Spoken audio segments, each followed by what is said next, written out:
उघडलेल्या दरवाजाने तो जागा झाला. पण त्या दरवाजातून येणाऱ्या मंद हवेच्या झुळकेने त्याला बेभान करून टाकले. त्याची मती गुंग झाली. त्याचे स्वतःचे नियंत्रण पूर्णपणे सुटले. कोणत्या तरी अदृश्य शक्तीने त्याला आपल्या कवेत घेतले होते.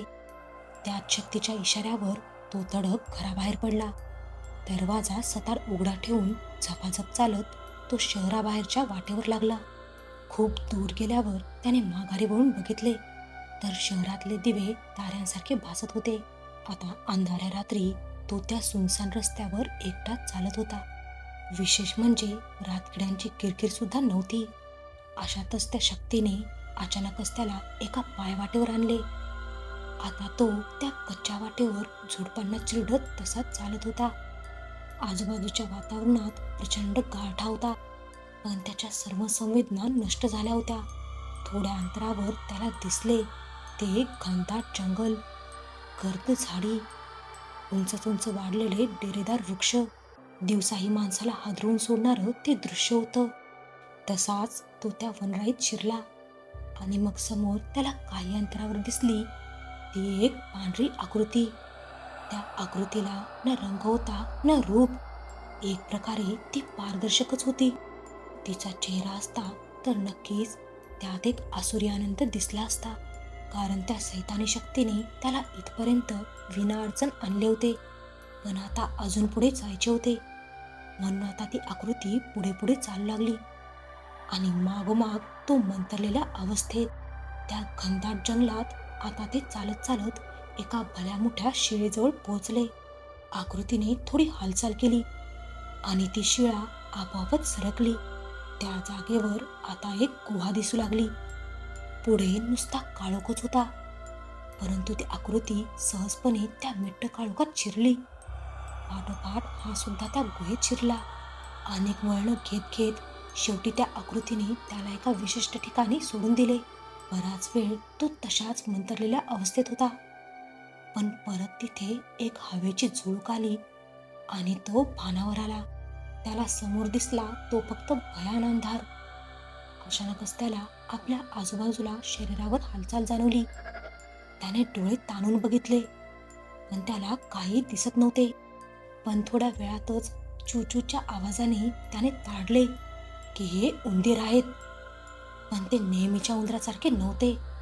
त्यांचा आकार मांजरी एवढा होता. हे जेव्हा त्याने हात लावून बघितले तेव्हा त्याच्या लक्षात आले ते उंदीर चक्क त्याला कुरतडत होते. त्याने शू शू करून हटकवले, पण तरीही त्यांना काही फरक पडत नव्हता.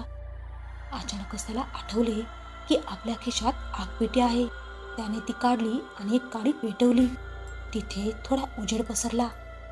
त्यात त्याला दिसले ते भले मोठे उंदीर. इकडे तिकडे निरखून पाहिल्यावर त्याला लक्षात आलं की तो एका मोठ्या पिंजऱ्यात बंद होता आणि हे सैतानी शक्तीचेच काम आहे हे लक्षात यायला त्याला वेळ नाही लागला. त्याने जोरात आरोळी ठोकली, पण काहीच प्रतिसाद मिळाला नाही. एकतर तो अशा अवस्थेत बंद, वरून त्याने काहीच खाल्ले पण नव्हते आणि परत उंदीर त्रास देत होते ते वेगळेच. आता त्याच्या जीवावर आलं होतं. संतापाने तो थरथरत होता. अशातच एक उंदीर त्याच्या मांडीवर चढला. त्याने तात्काळ त्या उंदराची शेपटी पकडली आणि त्याला जोरात जमिनीवर आपटले. उंदीर तेथेच खलास झाला. मग त्याने एक हिडीस कृत्य केले. त्या उंदराच्या शरीराला ठिकठिकाणी पेटवले आणि भाजलेल्या जागेचे मांस तो कुरतडून खाऊ लागला. थोड्या वेळात त्याला हुशारी आली. आता तो वेगाने विचार करत होता. हे नक्कीच आगोरी आत्म्यांचे काम आहे हे त्याला कळून चुकले. ते कोणत्या तरी सैतानी शक्तीसाठी हे कृत्य करत असावेत हेही त्याच्या लक्षात आले. तसा तो 12 घाटाचं पाणी प्यायलेला होता. भूताखेतांशी त्याचे अनेकदा संबंध आले होते. तसा होता तो अनाथच. त्यामुळे रात्र कुठेही काढावी लागायची. उन्हाचा धाक नसल्याने हर प्रकारचे व्यसन त्याला होते. दारू काय, सिगारेट काय, अगदी गांजाची सुद्धा. दिशीत असूनही अजूनही तो सिंगलच होता. असंही त्याला कोण मुलगी देणार. गरिबी एवढी होती की पोटाची आग विझवण्यासाठी तो काहीही खात असे. त्यामुळे त्याला काही वर्ज्य नव्हतंच. आता त्याला कसंही करून इथून बाहेर पडायचं होतं. त्याला भीती एवढी वाटत नव्हती, पण मनातून तो थोडा घाबरला होता. कोणताही आगापीछा नसलेल्या माणसाला मरणाचे भय ते काय असणार? पण त्या पिंजऱ्यातून बाहेर पडण्यासाठी त्याच्यापाशी हत्यार म्हणावं असं काहीही नव्हतं. एक साथीदार गमावल्याने उंदरेही आता त्याच्यापासून थोडे दूरच राहत होते. असाच बराच वेळ गेला आणि मग त्या पिंजऱ्याचा दरवाजा अचानकच उघडला गेला. तसा हा सावध झाला. नंतर बघतो तर काय, आता 2 पांढऱ्या आकृत्या त्याच्या दिशेने येत होत्या. त्याने आता विचार केला की यांना काय करायचे ते करू द्यावे, नंतर बघूया, आधी बाहेर तर निघू. अपेक्षेप्रमाणे त्या आकृत्यांनी त्याला बाहेर काढलं. त्याला कळत होतं की नक्की आपला बळी देण्यासाठीच हे आपल्याला घेऊन जात असावेत. थोडे अंतर पार केल्यावर त्याने हातांना थोडा हिसका दिला आणि झटक्यातच एक गाडी पेटवली. तशा त्या आकृत्या किंचाळल्या. तो समजून चुकला की प्रकाश यांचा शत्रू आहे, म्हणून त्याने गुहेत जे पेट घेऊ शकेल अशा प्रत्येक ठिकाणी आग लावण्यास सुरुवात केली. तिथे पेट घेण्यासारखी महत्वाची वस्तू म्हणजे आधी बळी दिलेल्या लोकांचे कपडे होते. अख्ख्या गुहेत आता किंचाळ्या ऐकू येत होत्या. अशातच तो आता इकडे तिकडे धावत जाऊन बाहेर जाण्याचा मार्ग शोधू लागला. परंतु त्याआधीच त्याला 4 आत्म्यांनी पकडले आणि एका भल्या मोठ्या जागेत घेऊन गेले. इथे पण तसाच काळोख होता, परंतु थोडा मोकळेपणा वाटत असल्याने त्याला तसा अंदाज आला. त्या 4 आत्म्यांनी ज्या केवळ पारदर्शक रूपात होत्या त्यांनी त्याचे कपडे काढायला सुरुवात केले. अर्थातच त्याचे कपडे आपोआप काढले जात होते. आता त्याला जबरदस्तीने खाली बसवण्यात आले. त्याच्याजवळ आता आगपेटी पण नव्हती, ती खिशातच राहून गेली होती. परंतु बचावासाठी शेवटचा प्रयत्न म्हणून त्याने जमिनीवर चाचपडून पाहिले, तर त्याच्या हाताला मातीसारखं काहीतरी लागलं. त्याने तेच मुठीत घेऊन त्या आत्म्यांच्या दिशेने फेकले. त्या 4ही त्याच्या मागेच उभ्या होत्या. जसं त्याने ही मातीसारखी वस्तू फेकली तशा त्या जोरजोरात किंचाळल्या. तसा तो उठला आणि जवळच फेकलेल्या आपल्या कपड्यातून त्याने आगपेटी काढली आणि गाडी पेटवली. आता त्याला दिसू लागलं की ते आत्मे आता शरीर रूपाने दिसू लागले. त्याने जे फेकलं होतं ती एक राख होती. ज्यांचा बळी द्यायचा असतो त्याच्या अंगाला ती राख लावत असावेत, आणि हे आत्मे म्हणजे ज्यांचा आधी बळी दिलेला होता, त्यामुळे राखेने त्यांना शरीर मिळाले होते. त्याने आता संधीचा फायदा घेऊन आपले कपडे पेटवले.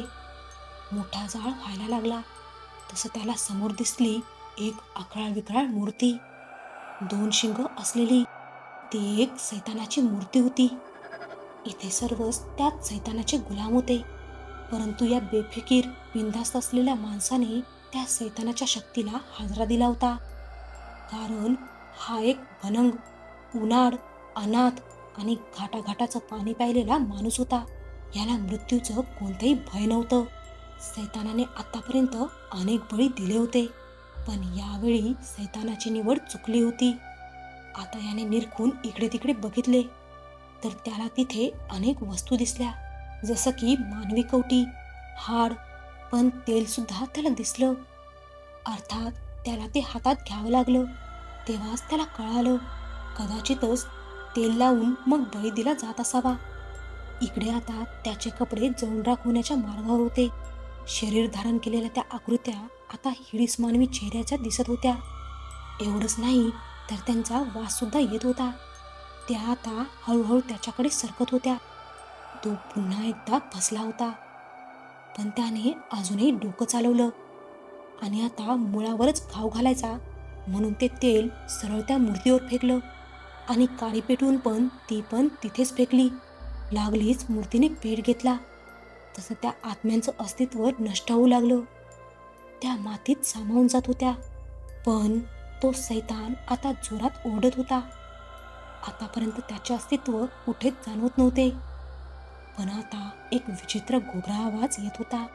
एखाद्याला वेदना झाल्यावर येतो तसा.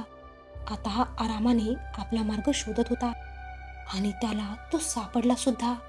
रस्त्यात त्याला अनेक आत्मे मातीत मिसळताना दिसले. आता त्यांना मुक्ती मिळणार होती, त्यांचीही सुटका होणार होती. सैतानावर विजय मिळवल्याचे समाधान घेऊन तो आपल्या घरी निघाला होता, मागे विवळत असलेल्या सैतानाला ठेवून.